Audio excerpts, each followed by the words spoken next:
நிகழ்ச்சி தொடங்குறதுக்கு முன்னாடி ஒரு விஷயத்தை நேயர்களுக்கு தெரிவிக்க வேண்டும் என்று நான் நினைக்கிறேன். நம்மளோட கஷ்டத்தை நேயர்கள்ட்ட சொல்கிறதுல எனக்கு ஒன்றும் பெரிய விருப்பம் இல்லை. நாமளே செய்தியாகிறதுலையும் எனக்கு விருப்பம் இல்லை. இருந்தாலும் நம்ம என்னென்ன கஷ்டத்தை சந்திச்சுக்கிட்டு இந்த நிகழ்ச்சியை நடத்திட்டு இருக்கோம் அப்படின்றத நேயர்கள் தெரிந்து கொள்ள வேண்டும் அப்படின்றதுக்காக தான் நான் இதை பதிவு பண்ணுறேன். கடந்த வாரம் ஒரு புதிய வழக்கு பதிவு செய்யப்பட்டிருக்கிறது அப்படின்ற தகவலை நான் சொன்னேன்.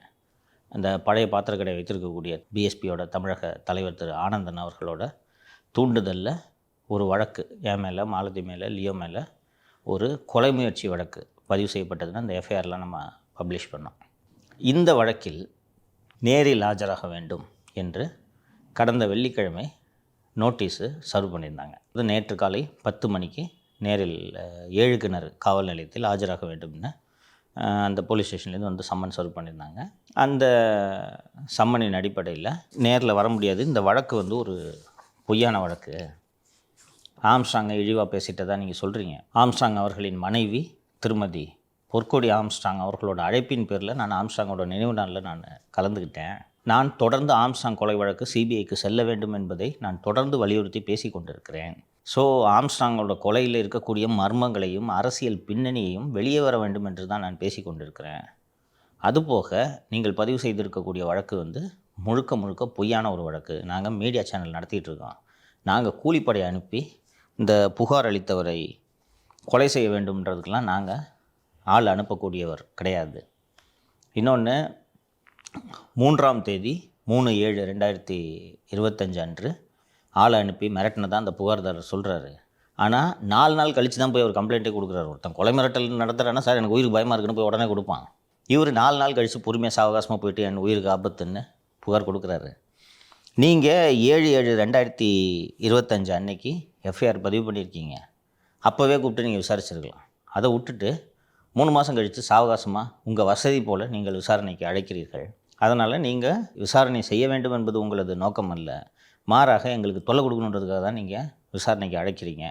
இந்த விளக்கத்தை நீங்கள் ஏற்றுக்கொள்ள வேண்டும் அப்படின்னு சொல்லிவிட்டு நான் வழக்கறிஞர் ராஜ்குமார் ஒரு பதில் ஒன்று தயார் பண்ணி நேற்று காலை ஒரு 12 மணிக்கு ராஜ்குமாரோட ஜூனியர் திரு கோகுல கண்ணன் அப்படின்றவர் நேராக போய் 7 கிணறு காவல் நிலையத்தில் இதை கொடுக்கறதுக்காக போகிறாரு. போன உடனே அதை வாங்கி வச்சுக்கிட்டு ஃபுல்லாக எல்லாத்தையும் படிச்சுட்டு 1 மணி நேரம் அவர் உட்கார வச்சுட்டு வாங்க முடியாது போனால் திருப்பி அனுப்பிச்சிட்டாங்க. திருப்பி அனுப்பிச்சோன்னே நேற்று மாலை ஒரு 4:30 மணிக்கு திருப்பி 7 கிணறுலேருந்து ஒரு சப் இன்ஸ்பெக்டர் ஒரு கான்ஸ்டபிளும் அலுவலகத்துக்கு வந்து சார் சம்மன் கொடுத்துருக்காங்க. என்ன சார் சம்மன்னொடனே சம்மனை வாங்கி பார்த்தேன். அதில் என்ன இருக்குன்னா, இந்த மாதிரி நான் உங்களை வந்து 13ஆம் தேதி வர சொல்லி சம்மன் கொடுத்துருந்தேன், நீங்கள் வரல, அதனால் 14ஆம் தேதி காலையில் 10 மணி, இன்றைக்கி காலையில் 10 மணிக்கு நீங்கள் வந்து ஆஜராகணும் அப்படின்ட்டு அந்த சம்மனில் இருந்துச்சு. இருந்த உடனே நான் அவங்ககிட்ட சப் இன்ஸ்பெக்டர்கிட்ட, சார் இந்த மாதிரி நேற்று சம்மனுக்கு ஒரு விளக்கத்தை கொண்டு வந்து இன்றைக்கி காலையில் கொடுத்தாங்க, நீங்கள் வாங்கலை, இந்த விளக்கத்தை நீங்கள் வாங்கிக்கிட்டு கையெழுத்து போட்டு கொடுங்க, நான் சம்மனை வாங்குகிறேன் அப்படின்னு சொன்னேன். சொன்ன உடனே அவர் இருங்க சார் உயர் அதிகாரிகிட்டலாம் கேட்குறேன்ன உடனே ஒரு ஆய்வாளரே லைனில் வந்தார். ஆய்வாளர்கிட்ட சொன்னேன் நான், சார் இந்த மாதிரி சம்மன் இருக்குன்ன உடனே, இல்லை நீங்கள் தானே சார் நேராக கொண்டு வந்து கொடுக்கணும் அப்படின்னாரு. நான் நேராக கொண்டு வந்து கொடுத்தப்போ நீங்கள் காலையில் நீங்கள் வாங்கலை, இப்போ நீங்கள் கொடுக்குற பேப்பரை மட்டும் நான் எப்படி வாங்குவேன், நீங்கள் இதை வாங்கிக்கிங்க, நான் சம்மனை வாங்கிக்கிறேன் என்று சொன்னேன். சொன்னதான் அப்புறம் உயர் அதிகாரிகிட்டலாம் ரொம்ப நேரம் கலந்து ஆலோசனைலாம் செஞ்சாங்க. செஞ்சுட்டு அதுக்கப்புறம் இல்லை சார் உங்கள் பேப்பரையும் எங்களை வாங்க வேண்டாம்னு சொல்லிட்டாங்க, நீங்களும் இந்த சம்மனை வாங்க வேண்டாம் என்று சொன்னதும் சரி சார் நன்றி அப்படின்ட்டு காஃபியை கொடுத்துட்டு அனுப்பிச்சி விட்டுட்டேன். உங்களுக்கு உண்டான நோட்டீஸ் நான் உங்கள் ஆஃபீஸில் தான் கொடுக்குறோம். ஆமாம், இப்போ நீங்கள் உங்களுக்கு உண்டான நோட்டீஸை போலீஸ் ஸ்டேஷன் வந்து கொடுத்தப்ப என்ன நடந்துச்சு? காலையில் வக்கீல் கூட கொடுத்தாரா? ஆமாம் சார். என்ன நடந்துச்சு? வீடியோ கேட்டவா? வக்கீல் இந்த வீடியோவை வாங்கினீங்களா? அதனால தான் இந்த வேலையை பண்ணுறேன் நான். நாங்கள் ப்ரெசன்ஸில் வர சொல்லி தான் சொல்கிறோம். இல்லைங்க, வக்கீல் வந்தாரா? வந்தார்.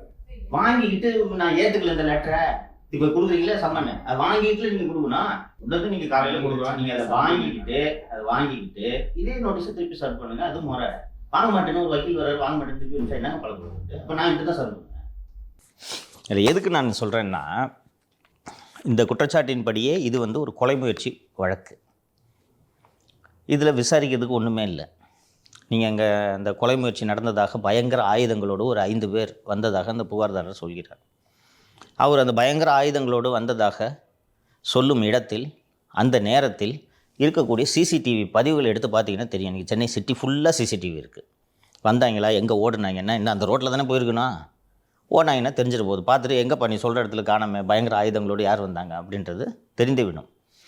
இவர்களது நோக்கம், குறிப்பாக ஐஸ்கிரீம் அதிகாரியோட நோக்கம் இதில் விசாரணை நடத்துவதெல்லாம் அல்ல.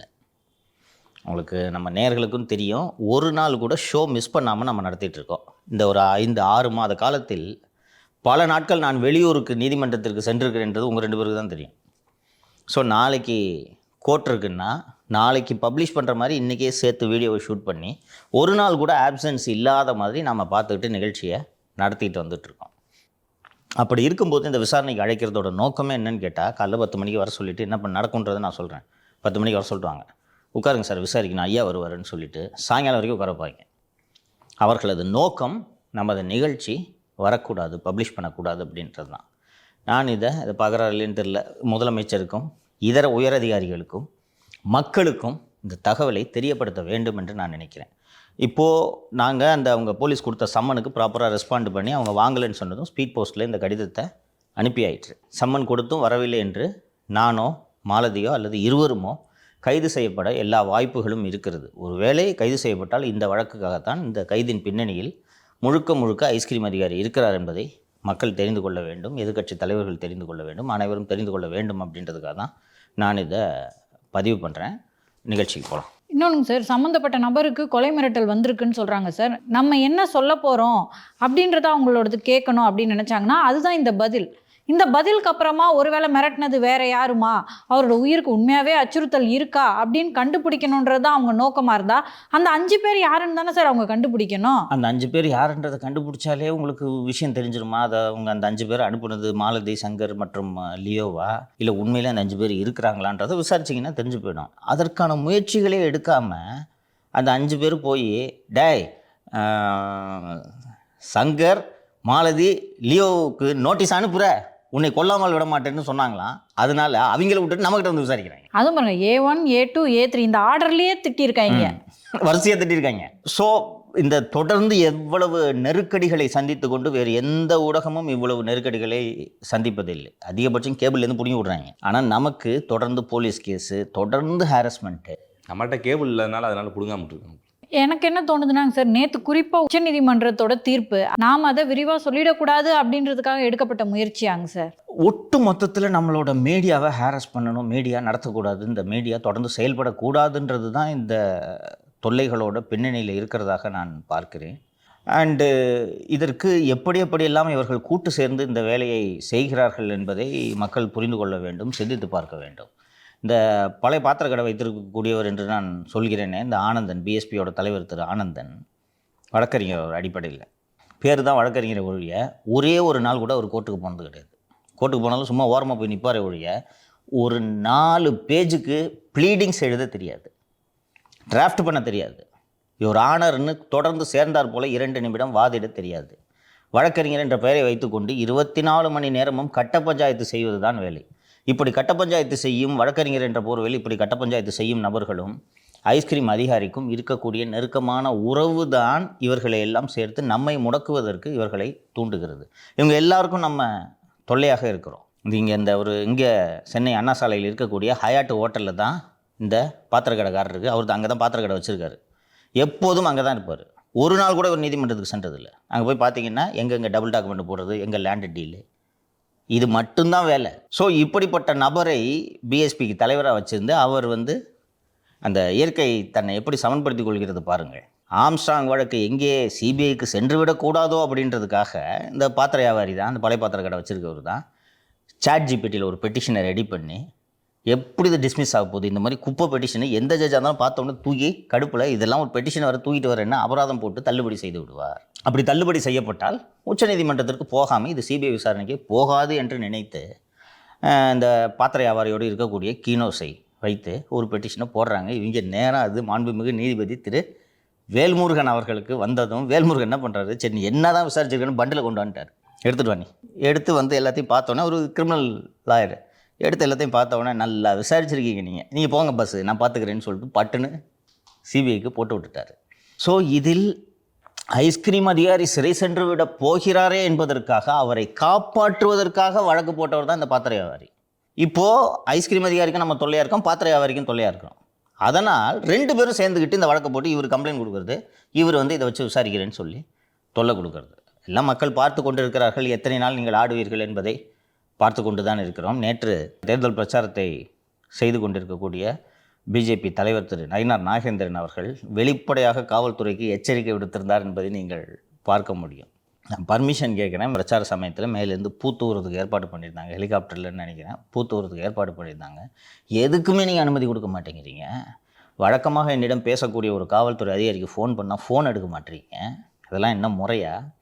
இந்த அத்தனை காவல்துறை அதிகாரிகளுக்கும் நான் எச்சரிக்கை விடுக்கிறேன். இதெல்லாம் நான் சும்மா விட மாட்டேன். ஆட்சி மாற்றம் ஏற்படத்தான் போகிறது, அப்போல்லாம் நீங்கள் என்ன கதிக்கு ஆளாகிறீங்க என்று திரு நயினார் நாகேந்திரன் அவர்கள் வெளிப்படையாகவே தெரிவித்திருந்தார். நானும் இவர்களுக்கும் இதைத்தான் சொல்கிறேன்.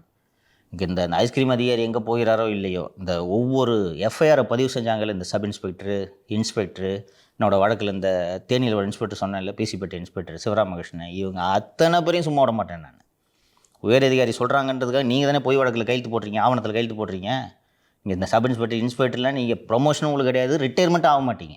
ஒருத்தர் சும்மா விட மாட்டேன் நான்.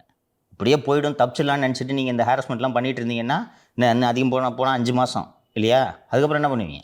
ஸோ பார்த்து விடலாம். திரு நயினார் நாகேந்திரன் அவர்களுக்கு என்ன கோவமாக இருந்திருக்கும்னாங்க சார், மற்ற கட்சிகள் பிரச்சாரத்துக்கு அனுமதி கேட்கும்போது நாங்கள் எஸ்ஓபி ஃபார்ம் பண்ணணும் அப்படின்னு சொல்கிறாங்க. ஆனால் முதலமைச்சர் அவர்கள் இந்த மேம்பாலம் திறக்க போகிறாரு, அப்போ ரோட் ஷோ நடத்துகிறாங்க. விதிமுறைகள் அந்த எந்த கட்டுப்பாடை பற்றியுமே அவங்க யோசிக்காமல் அவர் பாட்டுக்கு ரோட் ஷோ நடத்துகிறாரு. இப்போ அவங்க ஆளும் கட்சின்றதுனால தானே சார் இவங்க அனுமதிக்கப்படுறாங்க. இந்த கோவம் தானே சார் இருக்க வாய்ப்பு இருக்குது. இந்த கோபம்தான்.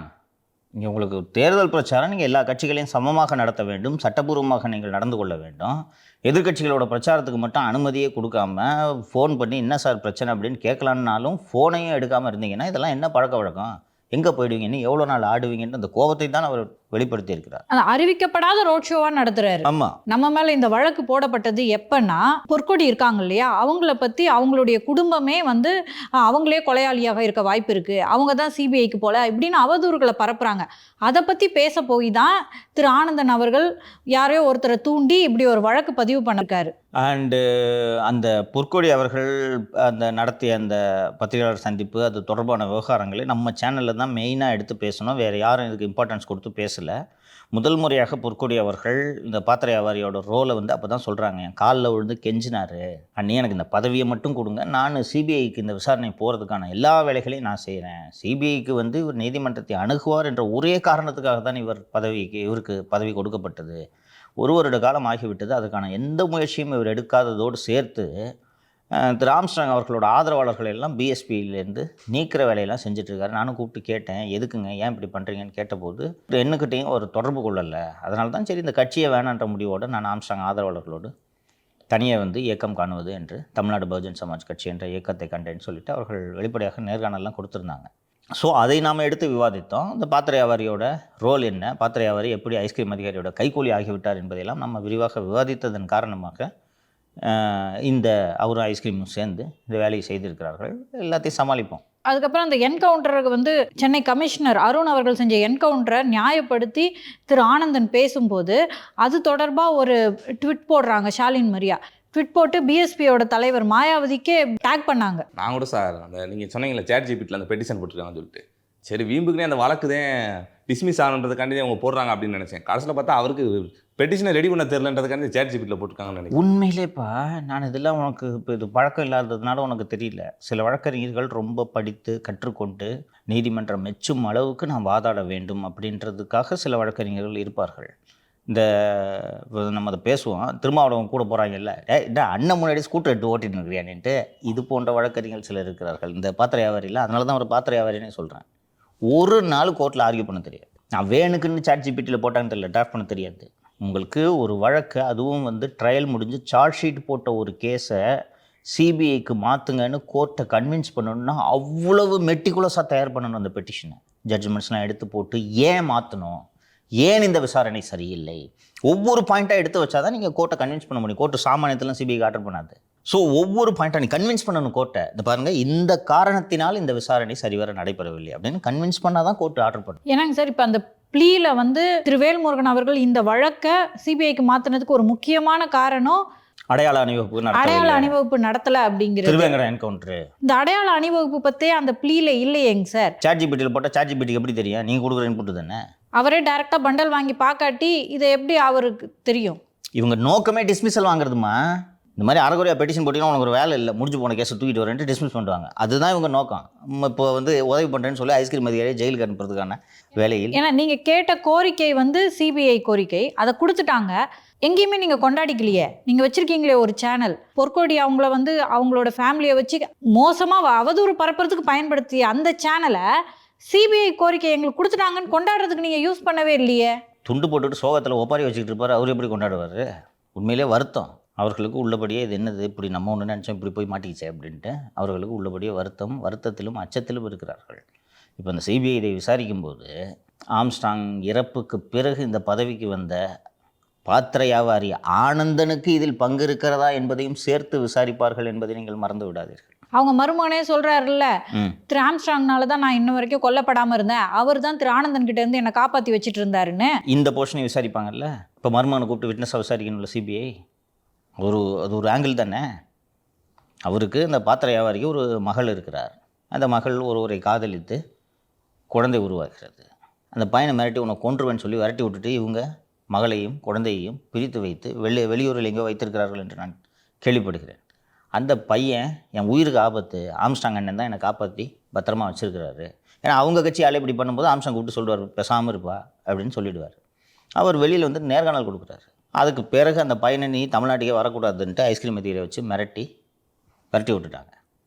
இப்போ இந்த கோணம் விசாரிக்கப்படும் அல்லவா? இப்போ இது ஒரு மோட்டிவாக இருக்க பாசிபிலிட்டி இருக்குல்ல. நீ என் மகள் விவகாரத்தில் ஆம்ஸ்ட்ராங் தலையிட்டிருக்காரு அப்படின்றதுக்காக நீங்கள் பொருள் உதவியோ வேறு ஏதாவது ஒரு உதவியோ ஆம்ஸ்ட்ராங் கொலையில் நீங்களும் செய்திருக்க வாய்ப்பு இருக்கிறது தானே. இதெல்லாம் விசாரிக்கக்கூடாதுன்றதுக்காக தான் இந்த சாட்ஜிபிடி பெட்டிஷன். இப்போ அதை நாம் தொடர்ந்து எடுத்து பேசணுன்றதுனால தான் நம்ம மேலே இந்த மாதிரி கொலை முயற்சி